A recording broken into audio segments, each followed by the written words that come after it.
Hello everyone, this is Tetsuya. Thank you so much for watching my video again today. Today I'd like to share 5 tourist advantages in Singapore from my Japanese perspectives. In other words, today's topic is Japanese reactions to 5 things in Singapore.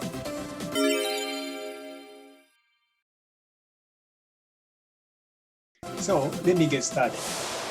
So the first advantage I can think about in Singapore is very compact. Yes, in other words, Singapore is small.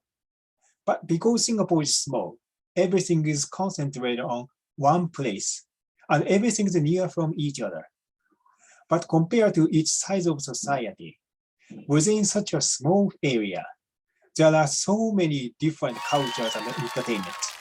That's why without taking a lot of time to move from one place to another, we can enjoy so many different things. Also, though it's beside the point from my today's main topic, when it comes to business, in Singapore, there are a lot of companies headquarters of Southeast Asian region.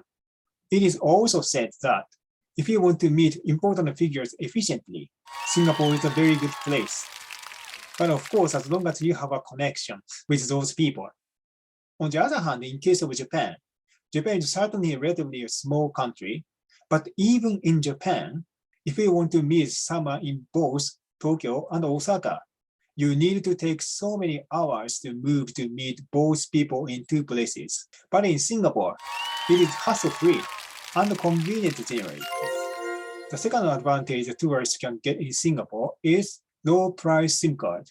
From Japanese perspective, this is something great in Singapore. If you have been to Japan, and especially as a tourist, you would easily understand the inconvenience and the high cost to get internet connection in Japan. In Singapore, if I go to 7-Eleven to get SIM card, at 7-Eleven, at least as of 2019, if I pay 10 Singaporean dollars, which is around 5 to 6 US dollars, I can get sufficient data usage just for a short stay, such as 7-day stay in Singapore. As far as I remember, I think most probably I can also use phone call. The third advantage tourists can get in Singapore is buses. This is actually what I learned and noticed when I was studying at NUS. I studied at NUS before. Since I stayed in Singapore for some time, I could know the system of many things about Singapore more deeply. Anyway, the buses in Singapore are extremely useful. The reason why I say this is if you use Google Map and set a destination, in case you need to take a bus to go to your destination, the arrival time of the incoming bus to your bus stop is very accurately shown in Google Map apps. For example, I am 300 meters away from the bus stop I am going to take a bus from. And if my bus runs every 10 minutes, and the next bus is going to come in 3 minutes at my bus stop, I can decide to run to catch the next bus to be in time.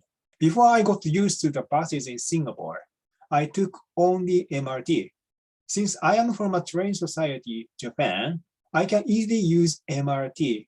I felt more used to train systems. And MRT is already pretty convenient to move around Singapore. But sometimes I cannot use the shortest way, and I need to take zigzag way in case of MRT. For example, if I want to go to this point from here, I have to go this way and this way. I have to go this way and this way by MRT. But buses cover so many areas in details.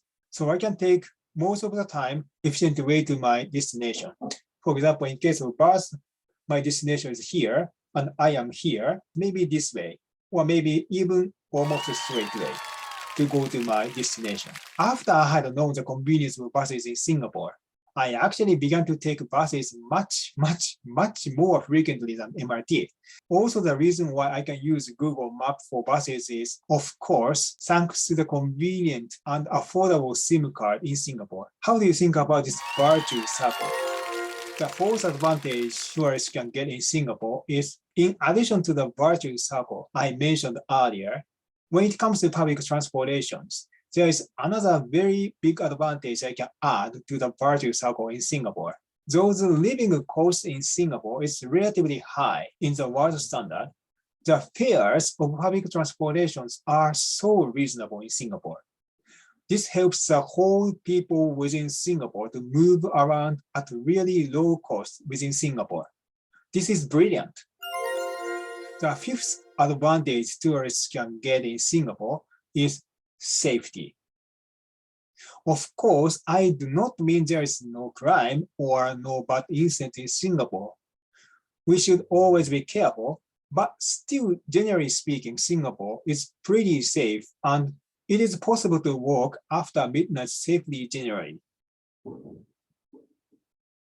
In terms of murder rate, though Singapore and Japan are close to each other in the world ranking, Singapore has even less murder rate than in Japan, according to some data source.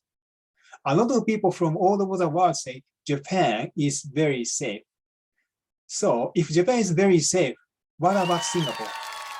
Okay, I have already made a few video collections about Singapore from my Japanese perspectives. If you are interested in those videos, please also take a look at them. Thank you so much for watching my video up until here today.